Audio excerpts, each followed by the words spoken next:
Hello everybody, welcome to the channel. My name is Dr. Dibyendu Sarkar. I am an English trainer.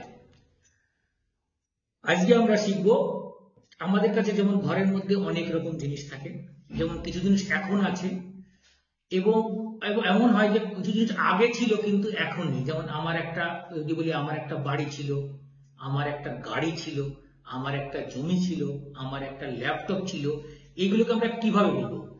এবার দেখুন, আমরা যদি বলি আমার একটা বাড়ি ছিল, এটাকে বলবো আই হ্যাড এ হাউস।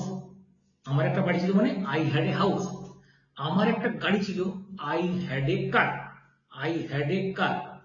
আমার একটা ল্যাপটপ ছিল, I had a laptop. I had a laptop.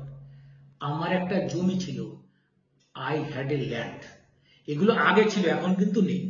এবার যদি যেগুলো আমাদের কাছে আছে, যে সেইগুলোকে আমরা মানে আমাদের কাছে আছে সেগুলোকে আমরা কিভাবে বলতে পারি? যেমন যদি বলি আমার কাছে একটা ফোন আছে, তাহলে বলবো আই হ্যাভ এ ফোন। আমার কাছে একটা বাড়ি আছে, তাহলে বলবো আই হ্যাভ এ হাউস।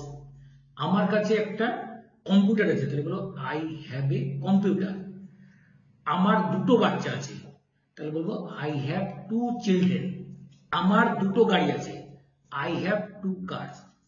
তাহলে এইভাবে আপনারা বুঝলেন হ্যাভ এবং হ্যাড এর মধ্যে ডিফারেন্স কি। হ্যাড মানে হচ্ছে আগে ছিল কিন্তু এখন নেই, হ্যাভ মানে হচ্ছে যেগুলো এখন আমাদের কাছে আছে। তেমনি আপনারা বলতে পারেন আমার কাছে 4টে চেয়ার আছে, আমার কাছে 5টা টেবিল আছে। এগুলোকে আপনি এইভাবে অসংখ্য সেন্টেন্স বানাতে পারেন।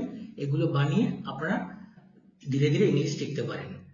Okay, that's all for today. Thank you, see you in the next video.